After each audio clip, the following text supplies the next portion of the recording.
Amen. Voilà. Alors, nous avons parlé du ciel, donc le ciel est en haut. Nous avons parlé de l'enfer qui est en bas. Alors, on va parler maintenant du milieu. Et qu'est-ce qui est au milieu? C'est nous. Eh bien, il y a la terre, mais c'est nous. Voilà. Donc, mais avant de commencer ma méditation, ma prédication, je voudrais poser une question. Selon vous, qu'est-ce qui différencie le ciel? Qu'est-ce qui fait la différence entre le ciel et l'enfer? Qu'est-ce qui fait la différence? J'entends, mais parlez fort pour que j'entende. Qu'est-ce qui fait la différence entre le ciel et la terre? Et pas la terre, et l'enfer. La quoi? Il n'y a pas Dieu. Oui. Alors, dites-moi ça autrement. C'est la présence de Dieu qui fait la différence, bien-aimé, entre le ciel et l'enfer. Le ciel, c'est le trône de Dieu, c'est là que Dieu habite, donc Dieu est présent. Mais l'enfer, Dieu n'y est pas. Mais Dieu peut aller en enfer s'il veut. Oui, mais il n'a rien à faire là, parce que... non, il n'a rien à faire, il n'a plus rien à faire là, parce qu'il est descendu et il a pris tout. Oui. Pardon? C'est ça. Dieu est le... Oui, d'accord. Merci. Alors, c'est vrai que Jésus est descendu dans le séjour des morts.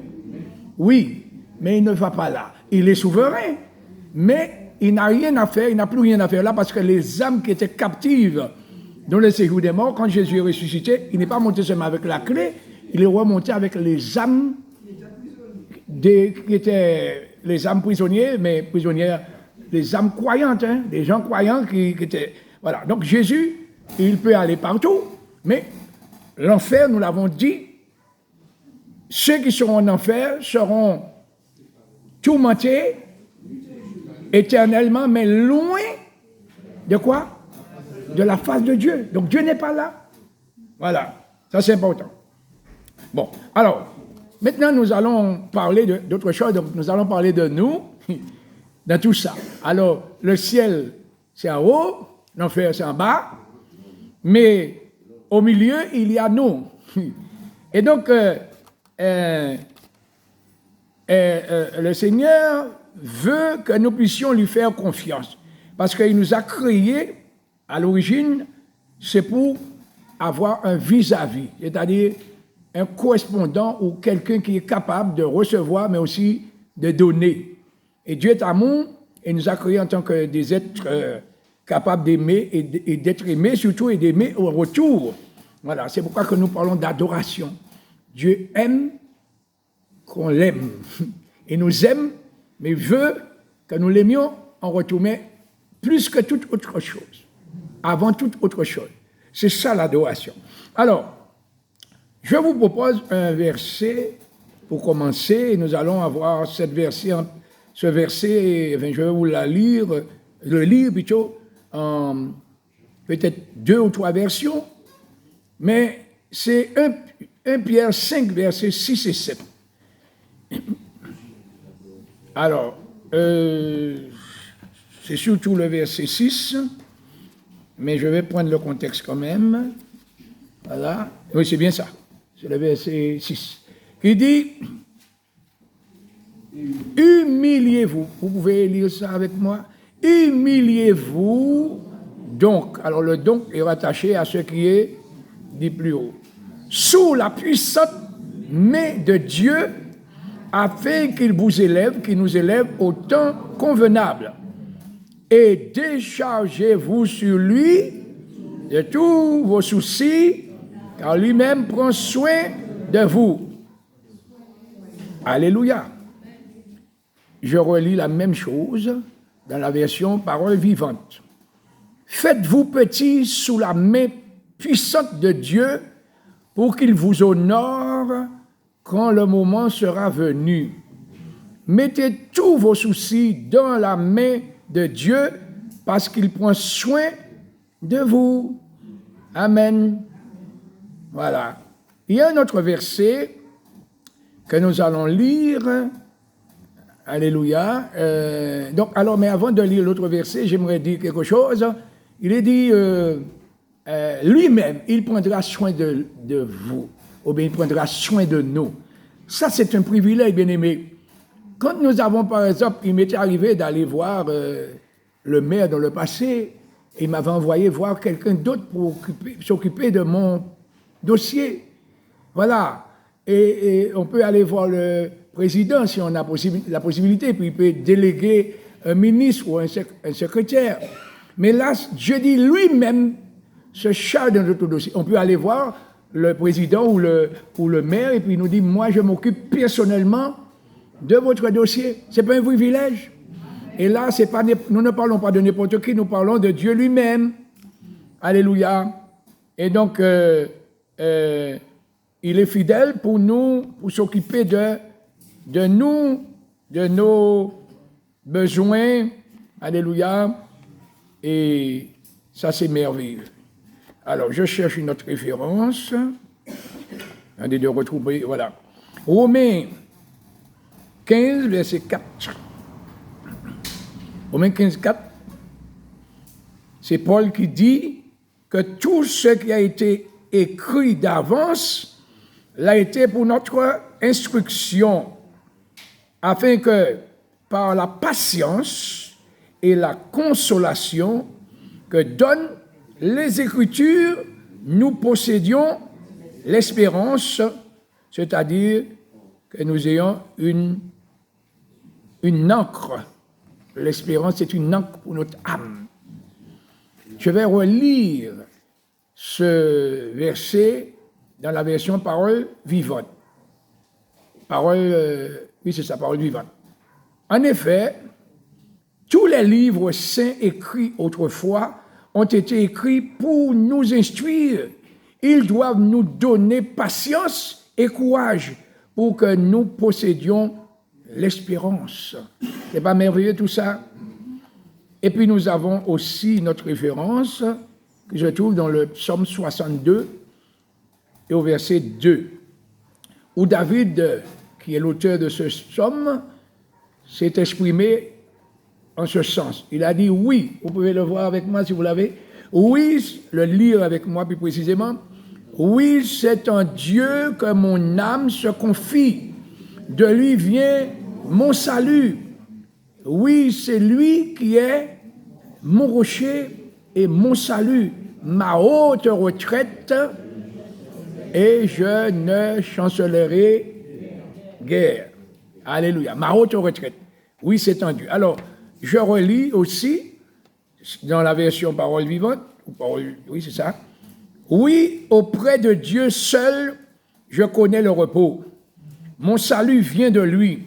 Lui seul est mon solide rocher. Lui seul me sauve. Il me protège avec puissance. Je ne peux pas tomber. Amen. Et puis, une dernière référence à ce sujet, pour l'introduction, c'est Éphésiens 3.20. Éphésiens 3.20, je résume, hein, mais avant de résumer, on va lire le verset quand même. Comme c'est écrit là. Alors, je cherche dans ma Bible pour ne pas tourner la tête. 3.20. Alors, il est dit quoi?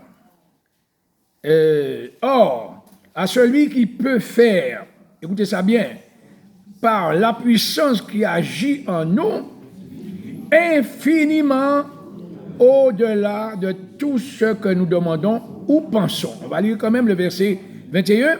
À lui soit la gloire dans l'Église et en Jésus-Christ dans toutes les générations, au siècle des siècles, et nous disons Amen.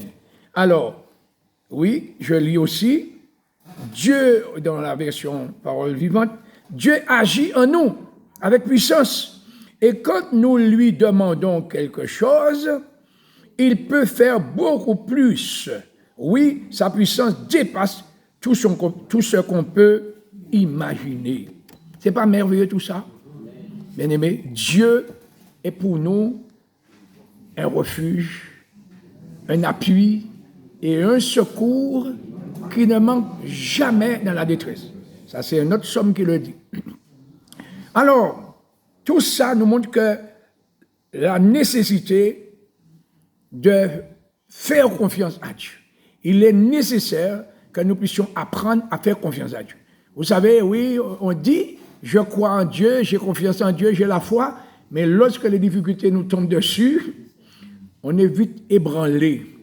Donc, apprendre et avoir confiance en Dieu, ça s'apprend, bien aimé.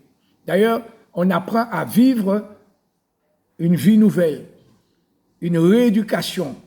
Nous avions eu une éducation matérielle, une manière de fonctionner et, humainement parlant, mais lorsque nous devenons enfants de Dieu, nous apprenons à vivre autrement, réapprendre à vivre.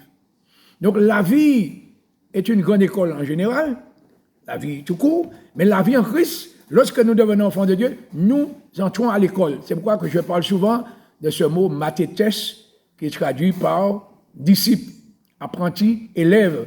Nous avons toujours des choses à apprendre. Un frère me disait tout à l'heure, mon Dieu, j'avais beaucoup de choses que j'ignorais. Mais je lui ai dit, mais moi aussi, j'apprends tous les jours. Voilà. Donc, nous avons besoin de connaître Dieu vraiment pour lui faire confiance en toutes circonstances. Alléluia. Car Dieu est le Dieu tout-puissant, le Dieu qui peut faire, et j'aime ce verset, 3:20 d'Éphésiens, par sa puissance. Le texte dit qui a agi en nous, mais je dirais qui habite en nous. Parce que Dieu est esprit, et si nous sommes enfants de Dieu, Dieu habite en nous par son esprit. Et je suis bien d'accord avec Peter Schmidt, Samuel, parce que je suis tombé sur je l'ai même mis sur mon statut, un petit bout de son enseignement. Il parlait de la différence qu'il y a entre être né de l'esprit et être revêtu de l'esprit. J'ai déjà enseigné sur ça, et je suis parfaitement d'accord avec. Si tous les enfants de Dieu, et c'est ça l'objectif de Dieu, tous les enfants de Dieu étaient revêtus de la puissance d'en haut, alors nous verrions des choses formidables. Et il disait que le modèle parfait, c'est Jésus lui-même. C'est lui l'exemple à suivre. On voit que dans la vie de Jésus, il y a eu deux étapes. Il y a eu, dans un premier temps, que Jésus a été conçu et qu'il est né par l'Esprit. Jésus a été conçu par l'Esprit. Marie se posait la question, mais comment? Et il lui a dit, c'est le Saint-Esprit qui va opérer en toi, et l'enfant qui va venir sera appelé Fils de Dieu. Donc Jésus est né par l'Esprit de Dieu, sous l'inspiration par l'opération de l'Esprit. Il a grandi, mais quand il allait commencer son ministère, il a fallu qu'il soit revêtu de la puissance d'en haut. Voilà ce qui nous manque souvent. Nous parlons des dons et nous ne voyons pas les dons parce qu'il manque le revêtement de puissance. J'ai déjà parlé de ça. Et ça ne vient pas là comme ça. À quel moment où Jésus a été revêtu de la puissance d'en haut? C'est quand il est allé dans le désert pendant 40 jours. Il a cherché, et pourtant il était Dieu, mais il a fallu qu'il jeûne. Et vous savez que ça n'a pas été facile du tout, hein? Du tout. Pour lui, pendant ces 40 jours. Quand on lit Matthieu, on a l'impression que c'est au dernier moment, quand il eut faim, que le diable est venu le tenter. Mais quand vous comparez ce que dit Luc par rapport à Matthieu, vous voyez que pendant toute cette période du jeûne de Jésus dans le désert, il était tenté par le diable, jusqu'au moment où Satan a voulu porter un coup final, mais il a échoué. Voilà. Pourquoi il a échoué? Parce que Jésus n'était pas allé là pour être tenté par le diable. C'est ce que nous laisse comprendre Matthieu. Mais Dieu ne tente personne. Mais Jésus était poussé par l'Esprit pour aller jeûner, chercher l'approbation de Dieu. Mais Dieu a permis que Jésus soit tenté. Et la tentation de Jésus à 3 niveaux était le test. Parce qu'avant que nous soyons opérationnels, c'est-à-dire capable d'être utilisé, il faut qu'on soit testé aux 3 niveaux. C'est pourquoi il y a beaucoup de serviteurs de Dieu qui commencent fort, ou de servantes aussi, et puis après, ils abandonnent. Parce que si le premier test qu'on appelle tentation était au niveau de la chair de Jésus. Et la deuxième tentation, le deuxième test, c'était au niveau de son âme. Et la troisième tentation, ou bien le troisième test, c'était au niveau de son esprit. Et parce que Jésus a remporté la victoire sur ces trois tentations, aux trois niveaux de son être, il a reçu ce qu'on pourrait appeler le label pour pouvoir. C'est-à-dire, il a reçu l'onction pour commencer son ministère. Il a eu un ministère puissant. Donc, si nous voulons être efficaces, ça vient de Dieu, mais ça ne tombe pas du ciel. Il nous faut chercher le revêtement de puissance. C'est pourquoi que la Bible dit, vous demandez et vous ne recevez pas parce que vous demandez mal. Nous demandons des dons, mais les dons sont donnés déjà à l'Église. Dieu a donné à l'Église des dons et les ministères. Mais pour que ces dons et ces ministères soient à l'œuvre, il faut deux choses. Il faut la consécration. Il faut se consacrer, se mettre au service de Dieu, et il faut partir à la recherche de Dieu. Voyez, ce matin, le Seigneur m'a fait comprendre que Moïse est monté, j'ai dit ça, j'avais donné le niveau du mont Sinaï, c'est 2285 mètres. Vous imaginez, ça fait 4 fois la montagne du Vauclin. Parce que la montagne du Vauclin, c'est 504 mètres. Voilà. La montagne Pelée, c'est 1793, je crois. Oui, 1900. Donc, alors, vous voyez, alors la montagne, il est monté là. Et vous avez à une telle altitude. Eh bien, on a du mal à respirer. Il est resté là 40 jours. Moïse avait une femme. Moïse avait des enfants. Où était sa famille au moment où il était là? Et le Seigneur m'a ouvert les yeux, bien-aimé, sur une chose ce matin, pendant que je méditais. Sans Bible. Moïse avait 2 fils. Vous savez, vous connaissez le nom des 2 fils de Moïse? Gershom et Eliezer. Gershom et Eliezer. Oui, c'était des Lévites. Certainement, ils ont servi le Seigneur. Mais qui était tout le temps avec Moïse? Ce n'était pas ses fils. C'était son serviteur, Josué. Lorsque la tente qui était au milieu du peuple a été amenée hors du camp, on l'a appelée tente d'assignation. Parce que le peuple avait péché, c'est après la désobéissance, quand ils ont fabriqué le veau d'or, Dieu a dit, je ne resterai plus parmi vous. Donc, ils ont mis la tente par rapport au camp à une certaine distance. La tente d'assignation. Moïse allait dans la tente d'assignation et il revenait pour parler avec Dieu. Et le peuple regardait à l'entrée de leur tente. Moïse allait, la colonne descendait et Moïse revenait, etc. Mais Josué restait en permanence dans la tente d'assignation. Vous voyez ça? C'est pas par hasard que lui, c'est pas son fils.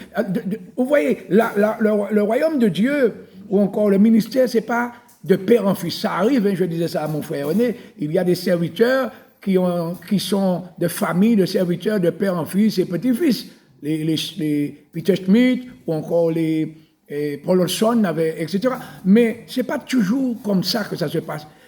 Nous avons Samuel, par exemple, qui était un homme, et j'aurais aimé, je voudrais plus précisément, ressembler à Samuel au soir de sa vie, quand il allait remettre le ministère de juge, parce qu'il fut juge, c'était le dernier juge en Israël. C'est lui qui a introduit la royauté. Mais lui, en tant que juge, qu'est-ce qu'il faisait? Il jugeait les autres. Mais quand il allait déposer, puisque un roi avait été nommé, la fonction de juge, il dit au peuple, jugez-moi. C'est ça. Est-ce que j'ai fait du tort à quelqu'un? Si j'ai fait du tort à quelqu'un et personne n'a pu dire à Samuel, tu nous as fait tel ou tel tort. Vous voyez ça? C'est formidable ça. Et un homme aussi fidèle qui a servi le Seigneur parce qu'il a été consacré dès sa naissance, il avait 2 fils. Et ces 2 fils n'ont pas suivi sa voie. Donc ce n'est pas forcément que quand j'entends les gens dire, Seigneur, tu m'as dit, toi et ta famille, toi et ta famille seront sauvés. Ça peut être vrai, mais c'est si Dieu nous l'a dit personnellement. Mais si c'était comme ça, tout le monde qui sont venus au Seigneur aurait leur famille au Seigneur. C'est pas vrai. Mais c'est une grâce. Et je me suis attardé sur Josué. Josué, est-ce que c'est Moïse? Il était le serviteur de Moïse. Mais est-ce que c'était Moïse qui l'obligeait à rester là? Est-ce que c'était Moïse il était sous la montagne avec Moïse? Quand le peuple s'est patienté en bas, Josué était sous la montagne avec Moïse. Peut-être même pas à côté de Moïse, mais il attendait Moïse à un certain niveau. Vous voyez ça? Et c'est pas étonnant qu'il a été choisi comme successeur. C'est pas lui qui a demandé à succéder à Moïse. C'est l'Éternel qui a dit à Josué. Vous voyez, quelle est la différence? C'est parce que ça venait de son cœur. On veut le beurre et l'argent du beurre. On veut voir la gloire de Dieu, mais on ne veut pas payer le prix, bien-aimé. Si nous voulons voir, et ça c'est l'amour de Moïse pour le peuple, mais l'amour de Josué aussi. Voyez? Et ce n'est pas Gershom ou encore Eliezer qui ont... Et laissez-moi vous dire que Josué n'appartenait pas à la tribu de Moïse. Moïse était dans la tribu de Lévite, tribu consacrée à l'Éternel, mais Josué, fils de Nun, était de la tribu de Nephtali, pas Nephtali, et le fils à Joseph là, et Manassé et l'autre, Ephraïm, voilà. Donc il était de la descendance de Joseph. Donc voilà. Alors, tout ce que je viens de vous dire là, bien-aimés, on va voir l'illustration de tout ça. Dieu dit qu'il s'occupe de nous, il prend soin de nous, et lorsqu'il voit que nous sommes vraiment motivés pour lui, que nous le mettons en priorité dans notre vie, parce que écoutons-nous parler. Seigneur, je t'aime, je t'adore. Et quand je dis ça, je pense à Dalida. Elle n'était pas chrétienne, hein, Dalida. Mais elle chantait paroles et paroles et paroles. Et donc, encore des paroles, encore des mots. Voyez, et nous oublions, bien-aimés, que Dieu il s'appelle le Dieu qui parle, hein, Dieu parle. Mais on l'a surnommé la parole. Mais vous n'avez pas remarqué que dans la création de Dieu, Dieu a créé toutes sortes de choses. Le seul être qui a la faculté de la parole, c'est l'homme. Vous voyez ça? Les animaux ne parlent pas, etc. Bon.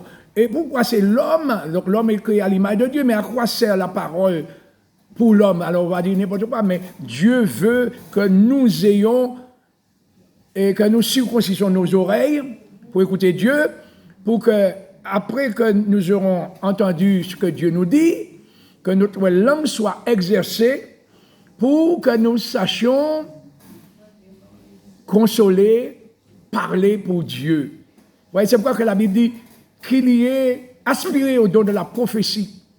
Il y a tous les dons, mais le don de la prophétie, parce que celui qui prophétise parle aux hommes, mais de la part de Dieu. Et le ministère des prophètes n'a pas pris fin aujourd'hui. Il y a des faux prophètes, mais il y a des vrais prophètes. Et on en a besoin, des hommes inspirés de Dieu. C'est pas forcément ceux qui disent Dieu a dit ou bien s'il parle l'Éternel. Mais lorsque Dieu parle, Dieu se charge de faire savoir que c'est lui qui est en train de parler. Lorsque Samuel a été nommé prophète, il n'a pas dit « moi je suis le prophète Samuel hein. ». Mais tout Israël, depuis Dan jusqu'à Beersheba, a reconnu que l'Éternel avait établi Samuel prophète. Et avant Samuel, du temps du sacrificateur Élie et de ses fils, la parole de l'Éternel était rare en ce temps-là. Pourquoi? Parce que lorsque le peuple n'écoute pas Dieu, Dieu arrête de parler. Et il a fait ça dans l'histoire. Hein. Vous voyez, par exemple, il a envoyé des prophètes, on les a tués, on les a lapidés. Et à un moment, Dieu s'est tué pour 4 siècles. 4 siècles, Dieu s'est tué. Le dernier prophète de l'Ancien Testament, c'est Malachie. Et Dieu s'est tué pour 4 siècles. Il n'y avait plus de prophètes. Mais, 700 ans avant la venue de Jésus, Dieu avait utilisé un prophète qui s'appelle Ésaïe, qui avait dit, une voix allait crier dans le désert, préparez le chemin du Seigneur. Et lorsque le temps est arrivé, la voix s'est fait entendre. C'était Jean-Baptiste. Voilà, vous voyez, donc Dieu, lisez bien la Bible, vous allez voir, à chaque fois que surgit un ministère prophétique puissant de la part de Dieu, c'est quand ça ne va pas. Et il y a apparu comme ça, etc. Et il y a 2 grands prophètes qui vont faire leur apparition à la fin tout à la fin, pendant la grande tribulation, pour frapper la terre avec la puissance d'Élie et de Moïse. Voilà, donc Dieu va agir, mais il va agir avec ceux qui payent le prix. Amen. Voilà, alors, l'illustration que je voudrais vous donner concernant tout ce que je viens de lire là, il s'agit d'un prophète que Dieu a suscité, et ce prophète a eu un grand ministère, souvent nous parlons de lui, mais ça n'a pas été facile pour lui du tout. Tous les prophètes ont été persécutés. Voilà. Il s'agit du prophète Daniel. Et Daniel porte un nom très significatif. Juge pour Dieu. C'est ce que signifie son nom. Juge pour Dieu. Et pourtant, Daniel était de famille noble. Parce que lorsque Nebuchadnezzar a détruit Israël, il avait demandé à son chef de eunuques de choisir des jeunes gens beaux, mais de famille noble. Et parmi ces beaux jeunes gens, il y avait Daniel. Et vous imaginez un prince qui part en esclavage en Babylone. C'était difficile pour Daniel. Sa ville a été détruite, il a été transporté à Babylone, et Daniel ne parlait pas la langue des Chaldéens, l'araméen. Il a dû réapprendre tout ça. Et on a changé son nom. Et lorsqu'on change le nom de quelqu'un, c'est pour le casser. Notre nom donne toute notre identité. On l'a appelé Belshazzar. Et Bel, c'est le dieu de Babylone. Et donc, ça voudrait dire que Bel veille sur lui. Et Daniel était très jeune, il devait avoir à peu près 16 ou 17 ans lorsqu'il a été déporté avec ses compagnons. Mais Daniel prit une résolution de ne pas se souiller. Ce n'est pas seulement avec les mets du roi comme nous lisons, mais on l'a mis à l'école des Chaldéens. Et qu'apprenaient les Chaldéens? La science occulte. Parce que les conseillers du roi, c'était des astrologues, des magiciens. Et donc, on a enseigné à Daniel toutes ces choses-là. Mais il a fermé son cœur. Il ne pouvait pas faire autrement. Il était là, mais il n'a pas laissé son esprit corrompre par ces choses. Quand on parle des mets du roi, on pense seulement sur la nourriture, mais il y a aussi la culture babylonienne. Daniel prit résolut. Et c'est ainsi, il s'est consacré en un mot. C'est ainsi qu'il est devenu un instrument utile entre les mains de son Dieu. Il exerçait son ministère prophétique pas à Jérusalem, mais à Babylone, en exil. Donc il était privilégié quand même parce que par rapport à la grâce que Dieu lui a accordée, il était devenu un des principaux conseillers et même chefs du roi. Il y avait un autre prophète qui est venu avec lui là, pas tout de suite, parce qu'il y a eu 2 déportations. Daniel est allé la première, lors de la première déportation, mais lorsque Babylone et Nebuchadnezzar est remonté la deuxième fois pour détruire définitivement la ville de Jérusalem, eh bien, il a emmené Ézéchiel. Ézéchiel était aussi à Babylone. Ézéchiel a côtoyé Daniel, sauf qu'Ézéchiel et Daniel exerçaient son ministère dans le palais, tandis qu'Ézéchiel était parmi le peuple. Vous voyez ça? 2 prophètes en exil, mais Dieu, il a envoyé son peuple en exil par rapport à leur désobéissance, mais il a envoyé des prophètes là aussi. Alors il y avait aussi des faux, hein? Il y avait des faux prophètes qui prophétisaient, mais il y avait ces vrais-là. Donc Dieu est Dieu, et c'est pourquoi que maintenant, je refuse de regarder les choses avec mes yeux d'homme. Parce que la parole de Dieu nous dit que, et c'est le Seigneur qui le dit, on peut l'afficher, mon frère va l'afficher, Ésaïe 55, verset 8. Ésaïe 55, verset 8. Voyez, Dieu nous fait comprendre que ces pensées ne sont pas nos pensées. Et il dit, et ça m'a toujours frappé, il aurait dû dire, et mes voix ne sont pas vos voix, il inverse les choses. Vos voix, voix ici, V-O-U-E-S, puisque les voix, c'est chemin. Là, le chemin sur lequel nous attendons Dieu, ce n'est pas toujours ce chemin-là qu'il emprunte. Vous voyez? Et c'est pourquoi que nous sommes déconcertés. Et nous disons, ouais, mais Dieu fait quoi? Où est-il? Parce qu'on attend sur ce chemin-là, mais il n'est pas... On met un cadre et puis on veut que Dieu fonctionne dans ce cadre-là. Non, Dieu est souverain. Il est hors de tout cadre, hors de tout temps. Il est hors de l'espace et du temps. Et il fait comme il veut parce qu'il est souverain partout dans l'univers. Alors, nous allons voir ce chapitre, on va souligner surtout, puisque le temps avance, je vais souligner ce qui s'est passé, mais dans le chapitre 6 de Daniel, on va voir que Daniel, bon, bien sûr, Daniel a eu un ministère très, comment dirais-je, long, puisqu'il a vu plusieurs rois. Il a vu Nebuchadnezzar monter sur le trône, il a vu Belshazzar, il a vu Darius aussi, Darius le Mède, pas le Perse, parce que Darius le Mède a régné en alternative avec Cyrus. Voilà, mais en fait c'était Cyrus parce que l'histoire ne voit pas tellement, on ne retrouve pas tellement la trace de Darius, on suppose qu'il était peut-être le général de Cyrus. Mais enfin, Médo-Perse, l'empire Médo-Perse. Et donc, c'est Darius qui gouvernait pour certainement Cyrus, la province, alors le pays d'Israël est devenu une province de l'empire Médo-Perse, le deuxième empire. Et donc, c'est dans ce contexte-là que Daniel va évoluer. Bon, alors, vous connaissez, il y a pas mal d'histoires de Daniel. Mais Daniel, nous allons lire au verset 1er, Darius, donc, le roi Médo-Perse, il était Mède, le Perse c'était Cyrus. Darius trouva bon d'établir sur le royaume 120 satrapes qui devaient être dans tout le royaume. Il mit à leur tête 3 chefs, au nombre desquels était Daniel,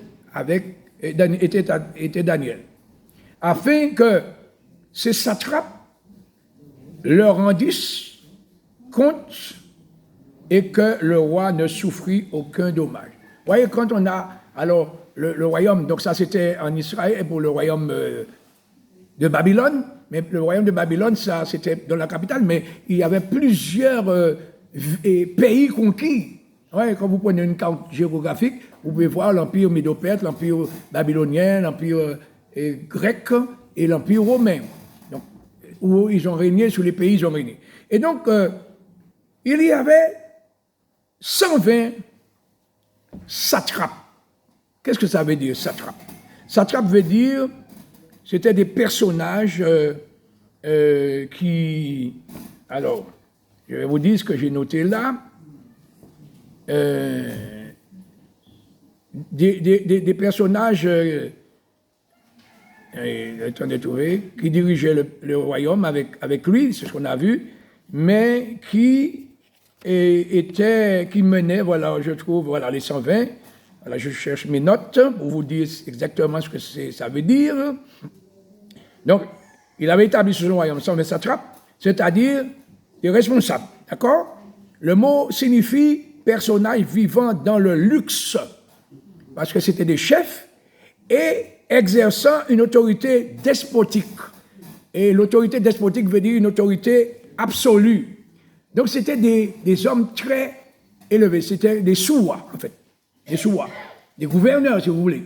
Et donc parmi, il y avait les 120, mais il y avait 3 chefs sur les 120. Et parmi les 3 chefs, il y avait Daniel. Daniel était parmi les 3 chefs. Mais lorsque Darius va prendre le pouvoir, qu'est-ce qu'il va penser de faire?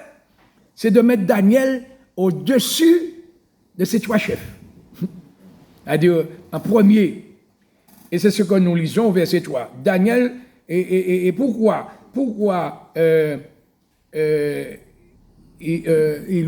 Darius a voulu le placer en premier? Parce que Daniel surpassait les chefs, pas les 120, mais les chefs et les satrapes. Alors les chefs, c'est les 3 chefs. Et les satrapes, pourquoi il les surpassait d'après vous? Parce qu'il avait en lui un esprit supérieur. Ah, comment ça, un esprit supérieur? Quelle est l'identité de l'esprit supérieur qui était en Daniel? Daniel avait son esprit. Daniel était un prophète. Et d'ailleurs, pour être prophète de l'Éternel, il a fallu qu'il ait cet esprit-là. C'est l'Esprit de Dieu. C'est le Saint-Esprit de Dieu. Et donc, vous comprenez bien aimé, lorsque nous nous consacrons à Dieu et que Dieu nous oint, il nous donne un esprit supérieur à l'intelligence humaine. Parce que l'Esprit de Dieu sonde les profondeurs de Dieu et connaît les choses de Dieu. Et Darius a reconnu ça. C'est pas Daniel qui est venu se vanter à Darius pour dire, moi, hein, je veux la place de chef en premier parce que je suis supérieur. Vous voyez, c'est comme ça, les orgueilleux fonctionnent. Non, c'est Darius qui reconnaît en Daniel que Daniel est supérieur à cause de l'esprit qui est en lui. Qu'est-ce que j'essaie de vous dire? Et là, on nous dit supérieur. Mais si vous lisez, c'était pas Daniel seulement, ses compagnons étaient pareils. Lorsqu'on les a formés, et puis après, Nebuchadnezzar, c'était pas Darius, les avait interrogés après leur formation, au bout de 3 ans, je crois. Il les a trouvés, Nebuchadnezzar, 10 fois supérieurs que les autres qui avaient suivi la même formation. Vous voyez, bien aimé, l'importance d'être revêtu de la puissance d'en haut, ça demande consécration. C'est la consécration qui va nous amener là. Quand on est consacré, ça veut dire bon pour être utilisé uniquement pour Dieu. C'est ça. Et donc, bien entendu, ça va causer la jalousie, parce que Daniel était un exilé. Il n'était pas un chaldéen. Et pourtant, c'est lui que Darius a voulu. Pourquoi? Parce que Darius pensait, c'est ça, quand on a une entreprise, on a une société, on va chercher des gens qualifiés, des gens capables de bien gérer pour que les choses puissent aller bien. Et Darius a vu en Daniel, Darius était maître, il voit en Daniel qui est juif, une supériorité parmi tous les sages de Chaldéens, les Chaldéens là, oui c'est ça. Et donc, ça va causer une jalousie. Une jalousie parce que j'imagine, hein, ceux qui étaient là avant, puis maintenant Darius arrive, il veut modifier les choses, mettre Daniel en hauteur. Alors les gens, vous voyez, c'est comme ça que fonctionnent les gens. Hein. Voilà, même parmi les chrétiens, ça arrive. Ah, moi, j'étais là avant, et puis c'était à mettre devant moi. Donc, au lieu d'aider, pour créer un bûche de ce qui est arrivé. Donc, ils ont fait tout pour détruire Daniel. Par jalousie, bien aimé. Et ce n'est pas Daniel qui a voulu être en tête. Alors, ils ont cherché toutes sortes de moyens pour le piéger. Et ils ne sont pas arrivés. Pourquoi ils ne sont pas arrivés? Parce que Daniel, non seulement il avait un esprit supérieur en lui, mais justement, c'était cet esprit supérieur par lequel Daniel fonctionnait. Il marchait par l'Esprit de Dieu. Et lorsqu'on l'a sculpté, on l'a examiné, on l'a surveillé, eh bien, on apercevait, donc c'est la lecture qui dit ça, on apercevait chez lui ni faute, ni rien de mauvais. Est-ce qu'il était parfait? Non, il n'y a pas d'homme parfait. Mais il était intègre, droit. Parce que lorsque nous marchons par l'Esprit de Dieu, c'est l'Esprit de vérité, c'est l'Esprit de sainteté, c'est l'Esprit de justice. Et quand l'Esprit de Dieu nous conduit comme ça, il nous donne la force et il nous donne la vision de faire ce qui est droit et juste. Et en passant, je vous dis un verset clé que nous devons appliquer dans notre vie au quotidien. C'est Matthieu 7, 12. Nous n'aurons pas la Bible tout le temps sur nos yeux, mais au moins que nous ayons ce verset en nous, ça nous sert de code de vie. Ouais, c'est ce qui est écrit là. La référence, ce n'est pas le verset, la référence, c'est l'autre, ce n'est pas moi. Ce que j'aurais aimé que l'autre fasse pour moi, je dois commencer à le faire pour lui. Alors, si quelqu'un me fait du bien, normalement, ça m'inspire, me motive à lui rendre l'appareil, n'est-ce pas? C'est comme ça, tel est trop gentil avec moi, je vais, etc. Oui, mais c'est lui qui a commencé en premier. Mais si c'est moi qui commence en premier, ça veut dire que je n'ai pas été influencé par lui. Et bien, qui c'est qui m'a influencé? C'est Dieu qui m'a influencé. Tout ce que tu aimerais, et l'inverse aussi est vrai, ce que tu n'aimerais pas qu'on te fasse, ne le fais pas à l'autre. Et qu'est-ce que ça dit plus bas? C'est la loi et les prophètes. La loi et les prophètes, ça veut dire quoi? C'est ce qu'enseigne toute la loi de Dieu et les prophètes. Ce seul verset. L'appliquer. Je ne pas que un monde fait la fête et puis je ne pas faire la fête. Voilà, un monde mentir, etc. Apprendre à respecter les autres. Et Daniel avait ça en lui, bien aimé. Et lorsqu'il avait ça en lui, donc on a trouvé en lui, le verset 4 qui le dit, alors le chef des satrapes cherchèrent une occasion d'accuser Daniel, c'est par jalousie, en ce qui concerne les affaires du royaume, parce qu'il était, d'ailleurs on l'a placé en tête, donc un haut responsable. Mais par rapport à sa ligne de conduite, je dis souvent, mais ce n'est pas moi qui ai inventé cette parole, que ce que nous sommes crie plus fort que ce que nous disons. De manière que on n'entend plus ce que nous disons, mais on voit ce que nous sommes. Il y a beaucoup d'enfants de Dieu qui disent, ouais, beaucoup de belles choses concernant la parole de Dieu. Mais leur attitude, leur vie au quotidien détruit le témoignage. Et c'est pourquoi que je vois, lorsque le grand Saul de Tarse, je vais bifurquer un petit peu, le grand Saul de Tarse, quand il a été arrêté sur le chemin de Damas, par Jésus-Christ, c'était un intellectuel, Saul. C'était un rabbin, c'était un homme, un docteur de la loi. Dieu aurait pu lui envoyer un collègue chrétien, un docteur de la loi, comme Apollos n'était pas encore converti à l'époque, mais il lui a envoyé un simple disciple, mais de qui tous les habitants de Damas, là où Ananias demeurait, rendaient un bon témoignage de lui. Ça s'appelle la carte d'identité du chrétien. Et moi, je veille souvent sur ça parce que, ouais, le frère José, etc. Mais le jour où le frère José va faire l'erreur là, comme disait Daniel, on voit le petit point noir sur le grand tableau blanc. Voilà, c'est ça. Donc, mais pour Daniel, il a fait un zéro faute. On n'a trouvé rien de mauvais en lui. Alors ces hommes disent, nous ne trouverons aucune occasion contre ce Daniel, à moins que nous n'en trouvons une dans la loi de son Dieu. Vous voyez ça? Dans la loi de son Dieu. Donc on va faire une loi. C'est juste qu'on n'a pas appelé cette loi la loi Daniel. Mais c'était pour Daniel.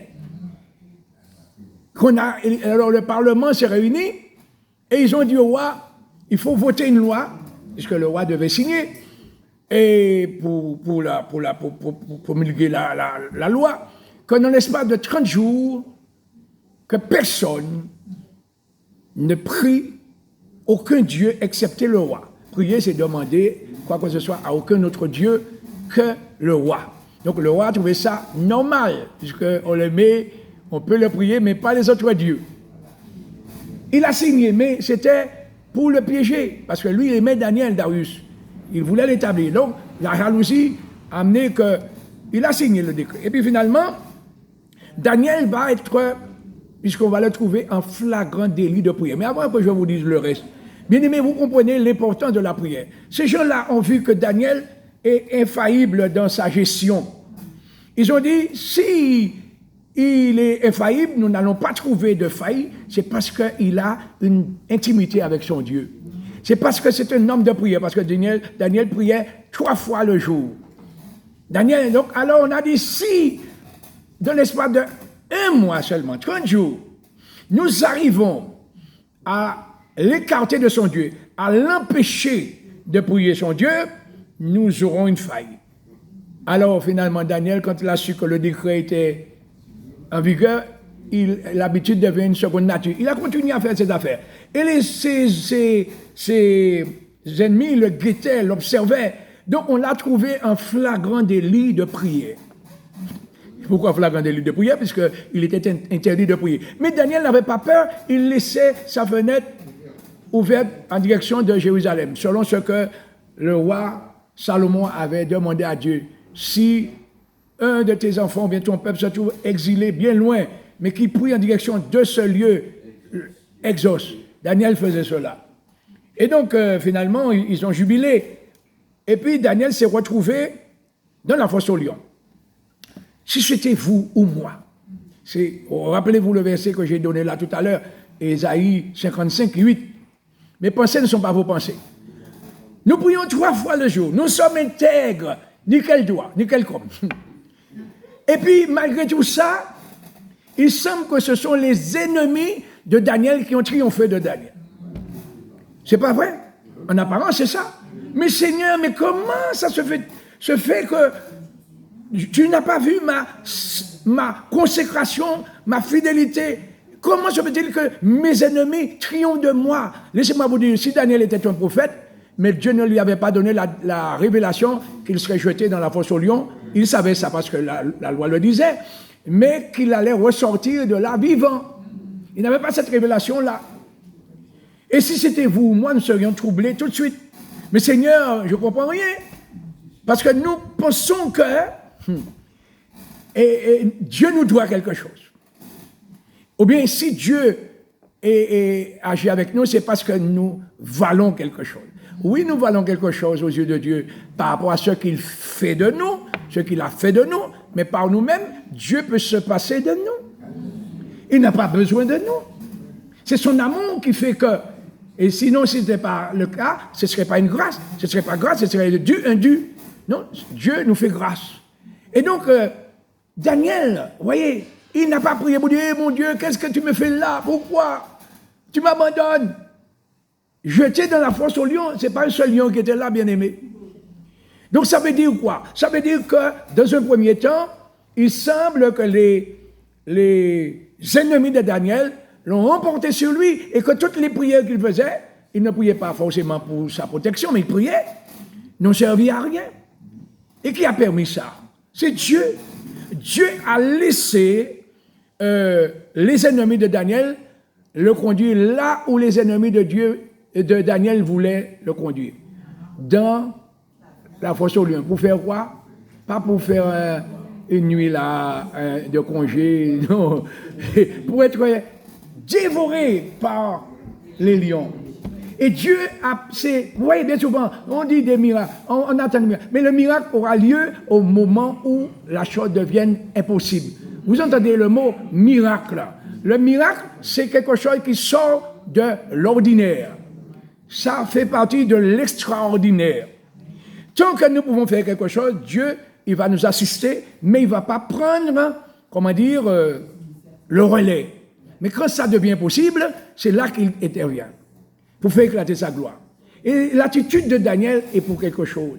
Parce que lorsqu'on a une intimité avec Dieu, la présence de Dieu, l'Esprit de Dieu dans le cœur de celui qui a une intimité avec Dieu, l'empêche de paniquer. Oui, on va passer une nuit dans une fosse aux lions et on a scellé l'ouverture. Il faisait déjà sombre dans la fosse et quand la nuit est tombée, eh bien, il faisait nuit complètement, noir complètement. Laissez-moi vous dire que les lions sont des bêtes nocturnes, des chasseurs nocturnes. Ils ont des yeux en forme de caméra infrarouge. Ils voient la nuit. Voilà. Donc, ils voyaient Daniel, mais Daniel ne les voyait pas, mais il les entendait. Et Daniel n'a pas, si c'était vous ou moi, c'est maintenant là, on n'a pas le temps quand tout, je vais aller à la plage, je vais aller me détendre, je vais voyager, tout ça, il n'y a pas le temps de prier tellement, mais lorsque une telle chose nous arrive, une veillée de prière parce qu'on n'a pas le choix. Seigneur, toute la nuit, je ne dors pas parce que je vais, mon Dieu, délivre-moi des lions. Daniel reste tranquille. Et le texte ne me dit pas même qu'il est prié là, parce qu'il avait prié déjà avant. Il a utilisé notre arme, la paix de Dieu. Il est resté tranquille. Il s'est reposé sur Dieu. Et voilà que l'histoire va faire que Daniel a fait un passage dans la fosse. Il n'est pas resté là. On pensait qu'il allait rester dans la fosse. Mais Dieu a laissé Daniel, il a permis à Daniel de faire un passage dans la fosse. Pourquoi? Pas pour que Daniel soit vu juste, parce qu'on avait déjà vu qu'il était juste, mais pour que Dieu soit glorifié. Et lorsqu'il va sortir de la fosse, c'est pas lui qui va prendre la parole. Oui, il va dire quand même à Darius, j'ai été trouvé innocent, Dieu a envoyé son ange, mais c'est Darius, parce que Darius, oui, voilà, Daniel n'a pas prié, mais le roi a jeûné. Toute la nuit, il s'est privé de femmes. Oui, les rois à l'époque avaient plusieurs femmes, mais n'a pas voulu du tout, parce qu'il a compris là qu'on l'avait piégé. Il a fait tout ce qu'il fallait, tout ce qu'il pouvait, pour sauver Daniel, parce qu'il a vu qu'on s'était joué de lui. On l'avait utilisé pour piéger Daniel, celui qui voulait lever. Alors, il était malheureux. Et il n'a pas dormi. Et très tôt le matin, il va, avant même d'aller là, quand il a scellé, parce que pourquoi il ne pouvait rien faire? La loi des Mèdes et Perses était immuable. Quand tu as signé, c'est fini. Alors, il va dire à Daniel, puisse ton Dieu, que tu sers si fidèlement, te délivrer de la gueule des lions. Mais quand vous lisez ça, ce n'est pas une provocation, hein. C'est un désir profond. Comme moi, je ne peux rien faire pour toi, eh bien, que ton Dieu, que tu sers fidèlement, et puis lui, il est malheureux, il jeûne toute la nuit. Mais Daniel devait certainement être comme Pierre dans la force. Pierre était dans la prison, il dormait tranquillement. Il faut être comme la fourmi, préparer son repas en été, ou en fourmi qui a risqué la vie à bas de l'eau là, pour aller chercher nourriture. Si ça fait, c'est parce que l'eau a surpris. Voilà. Donc c'est maintenant que nous devons nous préparer. Parce que ce qui est arrivé à Daniel va nous arriver. Je n'ai pas dit que nous allons être jetés dans une fosse au lion, mais le lion symbolise l'ennemi, hein, le diable. Et donc, et Dieu peut laisser, d'ailleurs, ça m'a toujours frappé dans le psaume 34, verset 8, il dit, l'ange de l'Éternel campe autour de ceux qui le craignent et les arrache au danger. On lit ça comme ça, mais on n'analyse pas. S'il campe autour de nous, il nous sert de rempart, de mur, de protection. Et comment serait-il que nous sommes protégés? Il dit qu'il nous arrache au danger. C'est que des fois, malgré que nous avons la protection de Dieu tout autour de nous, le Seigneur laisse le danger nous frôler de très très près. Alors nous sommes souvent en danger, mais des fois nous ne sommes même pas conscients. Mais des fois le Seigneur permet que nous soyons conscients du danger. Daniel a vu le danger, il ne pouvait rien faire, mais il a fait confiance à son Dieu. Et ce n'est pas lui qui va parler. Le frère Zahir nous disait, servir à la louange et à la gloire de Dieu. Mais c'est Darius qui va parler là. Mais il ne va pas parler de Daniel. Il va parler de qui alors? Il va parler du Dieu de Daniel. Mais qui c'est qui va lui donner l'occasion de parler du Dieu de Daniel? C'est Daniel lui-même, bien aimé. C'est pourquoi que je dis, il y a rendre témoignage et puis servir de témoignage. C'est pas pareil. Déjà, nous avons du mal à rendre témoignage. Et pourtant, Dieu fait des choses pour nous. Nous avons du mal. Je remercie la sœur Jacqueline qui nous a rendu témoignage. C'est hier, je crois. Avant-hier, lundi. Oui. Mais des fois, Dieu fait des choses, mais nous avons l'impression qu'il ne fait rien. On n'ose pas rendre témoignage. Mais servir de témoignage, c'est plus fort. Quand tu sers de témoignage, ce n'est pas ta bouche qui parle. C'est les autres qui parlent de ton Dieu à cause de toi. Et voilà la dimension que Dieu veut nous conduire dans cette dimension-là. Que les autres nous voient et qu'ils glorifient Dieu. Qu'ils voient, même si on nous critique dans un premier temps, mais ils vont voir. Nous n'avons pas d'âme. Ils n'ont pas d'âme contre la vérité. La vérité triomphe toujours. Alors, et on avait dit quand on accusait Jésus, on a dit à Pilate, si ce n'était pas un malfaiteur, nous ne te l'aurions pas livré. C'est ce que les Juifs ont dit de Jésus à Pilate, le gouverneur romain. Mais lorsque Jésus a rendu l'âme, l'esprit à Golgotha, il y avait le centurion, le centenier, qui avait reçu l'ordre d'exécuter Jésus avec ses 100 soldats, il était là. C'est lui qui va parler.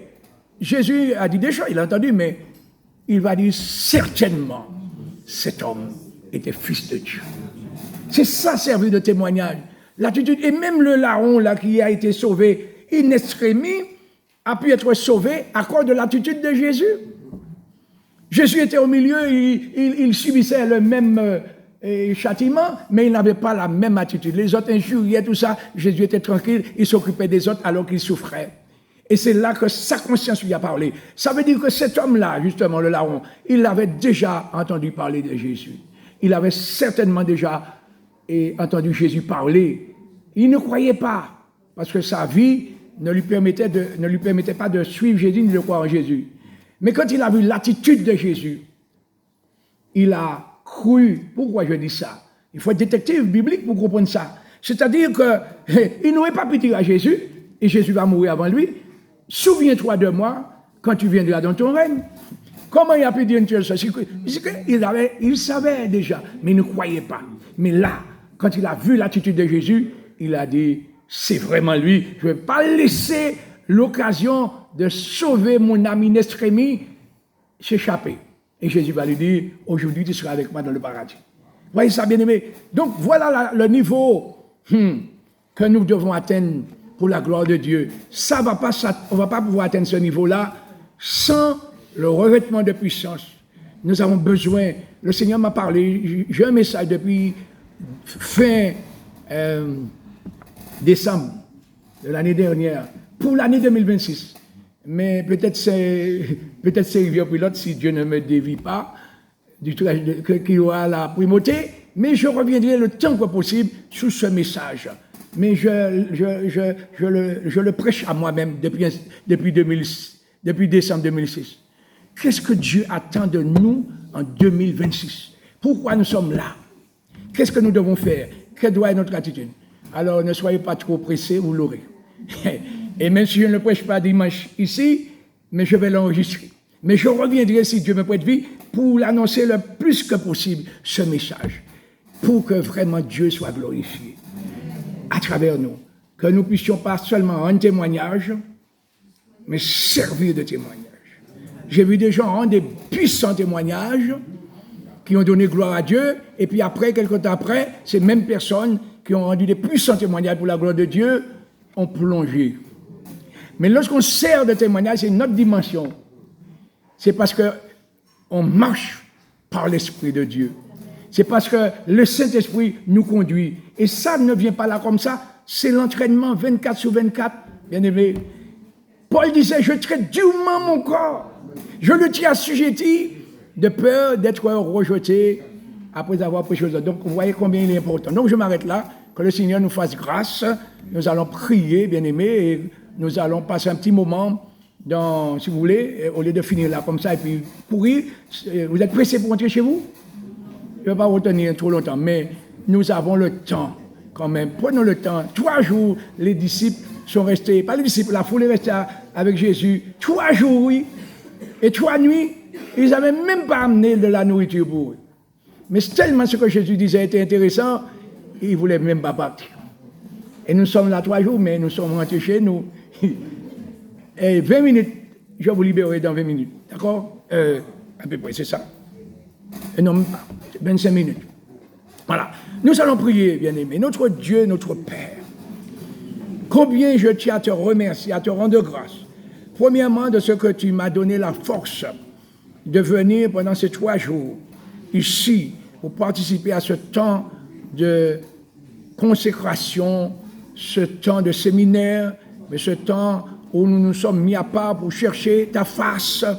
Mais nous ne voulons pas arrêter cela, Seigneur. En ce soir, nous voulons continuer, Seigneur, à rechercher ta face, même si nous ne sommes pas à l'église de Bellevue, mais que nous ayons, Seigneur, ce désir de pouvoir, là où nous sommes, faire comme Daniel. Il n'était pas à Jérusalem, il était à Babylone, mais il se souvenait du temple de Jérusalem et il priait 3 fois le jour.